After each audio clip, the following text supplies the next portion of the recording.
All right, welcome to Chapter 3, Exponential Functions. Good thing about this chapter is this is all stuff that you did in Algebra 2, guaranteed, maybe with a few, just a couple of extra concepts that we're going to add in, making sure that we emphasize them a little bit more.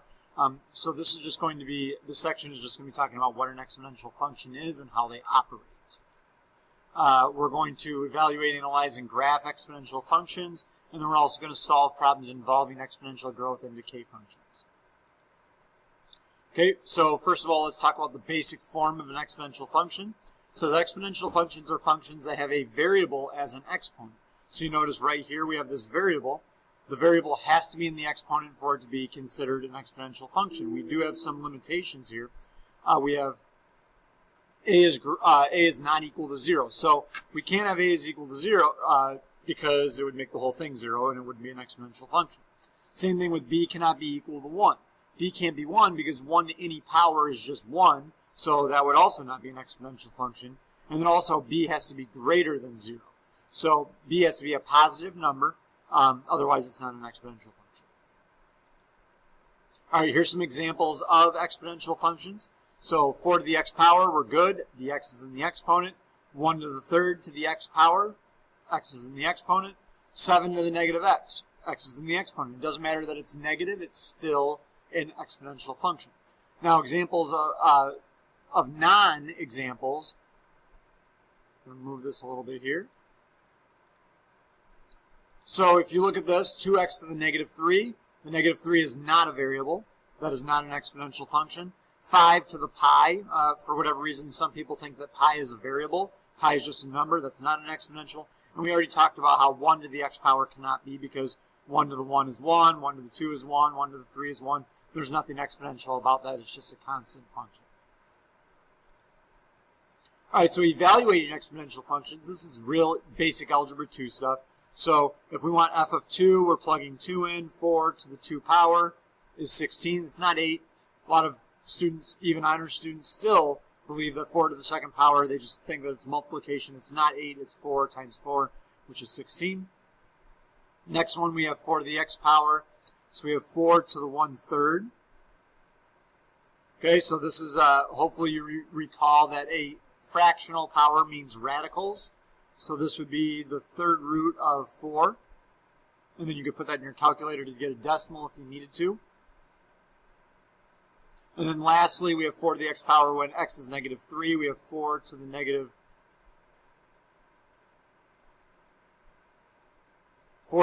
3, which is the same thing as 1 over 4 to the 3. And 4 to the third power is 64, so that's 1 over 64.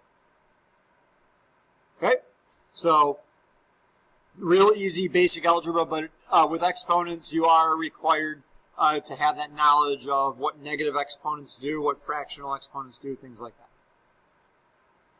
Okay, why is this important? Well, because when we start to analyze and look at a graph, we need to be able to plug some values in to make this a little bit easier for us. So that's what we're going to do here. We have 3 to the x power. What we're going to do is we're going to make a table. And I'm just going to put in random values. Remember, your x values can be anything. Okay, so but what we're going to do is we're going to do negative 2, negative 1, 0, 1, and 2. And we're going to plug these values in. So we're going to start with the 2's because that's easier. 3 to the 2 power is 9. 3 to the 1 power is 3. 3 to the 0 power is 1. Anything to the 0 power is 1. We have 3 to the negative 1 power is 1 over 3 to the first, which is 1/3. And then 3 to the negative 2 would be 1 over 3 squared, which would be 1 over 9.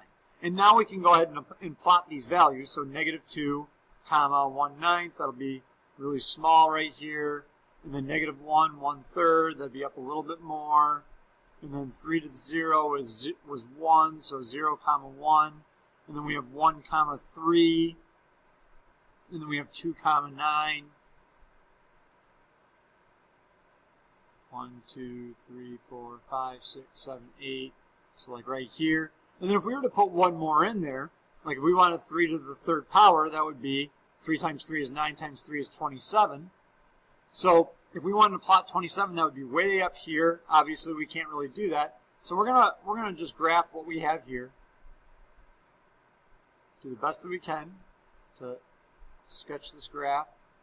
And as you can see, an exponential graph is growing very rapidly. So it grows very rapidly, and you can see down here it just approaches our x-axis. Our x-axis is what we call a horizontal asymptote. We have talked about that before. So one thing that we want to make sure that we're defining here is that an exponential function grows very fast. It is important to know what an exponential function is and how it operates. Okay, so moving on, let's talk about something very similar, but now we have a fraction as a base, or a number less than 1. And let's see what happens with this one. We're going to do the same thing. We're going to plot a table.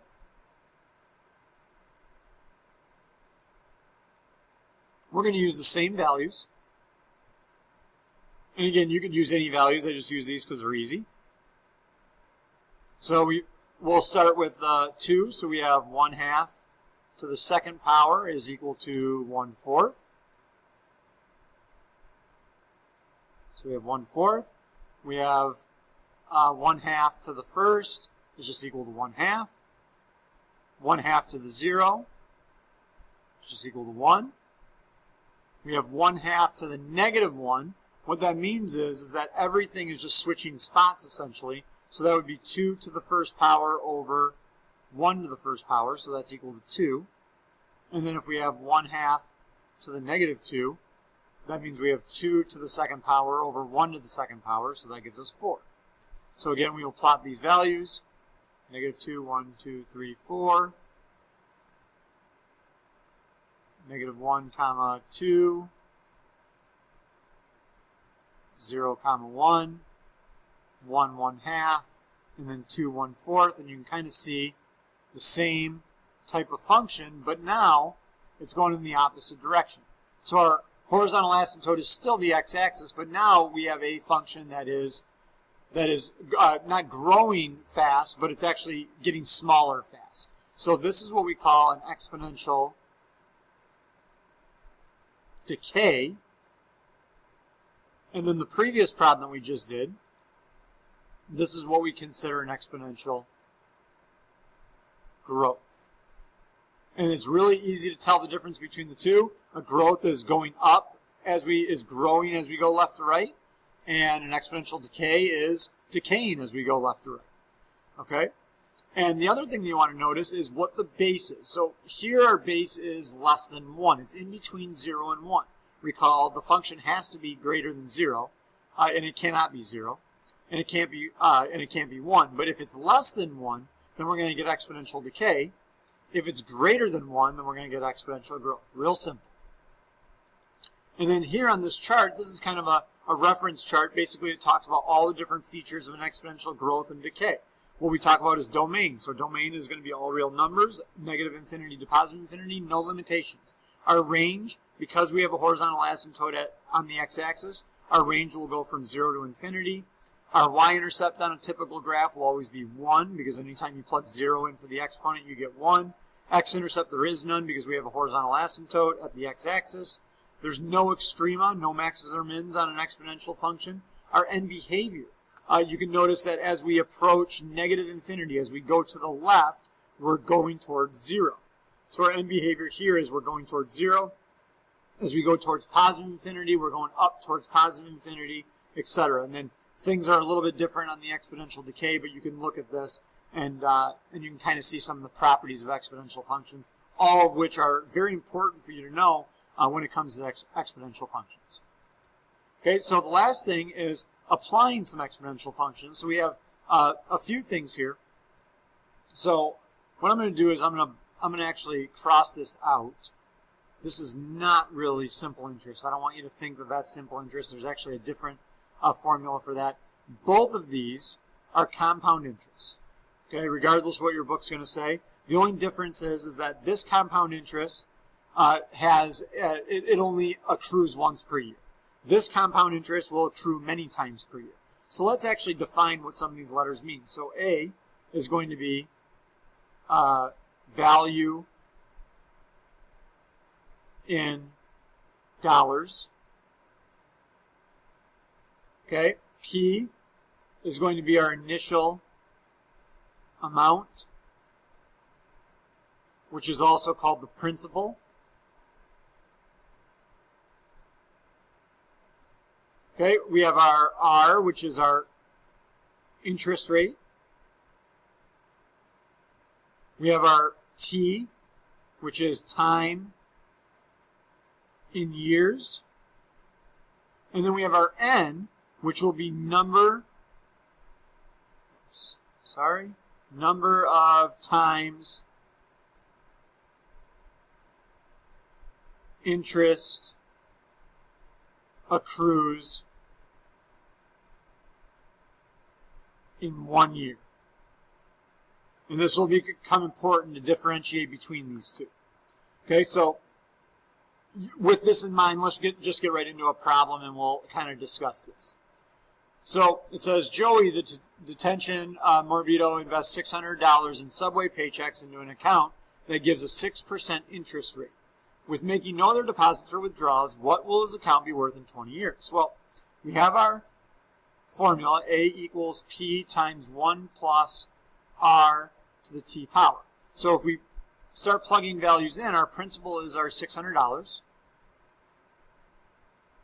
We do 1 plus our interest rate, which will be 0.06. Make sure that that's not 6. That's got to be a decimal, 0.06. And then our time here is 20 years. And when we plug that into a calculator, we get a value of $1,924.28. Okay, so that's what the value of the account would be after 20 years of $600 if you didn't touch it. Okay, so that is if we just have a yearly interest rate. Okay, we just want to know what is the value of it going to be after 20 years if the interest rate is accrued annually. So now, what happens if it's compounded semi-annually or monthly and even maybe continuously? Okay, so we've got to talk about this a little bit, and we've done this in Algebra 2. You did this previously in Algebra 2, so hopefully this is not too new. But semi-annually, hopefully you understand that that means 2 times per year, and monthly is 12 per year. Now, continuously is something completely different, and it's something that we did not define on the previous page. Oh, I'm sorry, we didn't get to that, but a continuous compounding is PE to the RT. So what we need to understand is that E is just a number. It's a number in your calculator. Okay, it's a number, it's an irrational number that someone came up with as an exponential, continuously exponential function. And that is what happens, and that's what we will use when it's compounding continuously. This right here, this is the formula we will use when things are going to compound more than 1 time per year. And you notice your exponent is n as well. So for example, in this case of this problem right here, we have $600, and we want to do it semi-annually. So it would be 1 plus 0.06 divided by 2, because that's 2 times per year. And then over 20 years, if you're doing it 2 times per year for 20 years, that's where the 2 times 20 comes in. So you'll end up getting 40 in your exponent. So the key here is understanding the basics of this. Why does this work this way? When we have a 6% interest rate, 6% does not mean 6% every time we accrue our interest. 6% means 6% for the whole year. If we're going to accrue our interest twice in a year, what our interest rate really is each time we accrue it is 6% divided by 2, which would be 3%. So that's why this ends up being a 3% here. Because what's going to happen is our 3% is going to be accrued twice as many times. Okay, so that's important for you to understand. What I'd like you to do is try to, I've already set up this one for you, but try to do the monthly one and do the continuously one.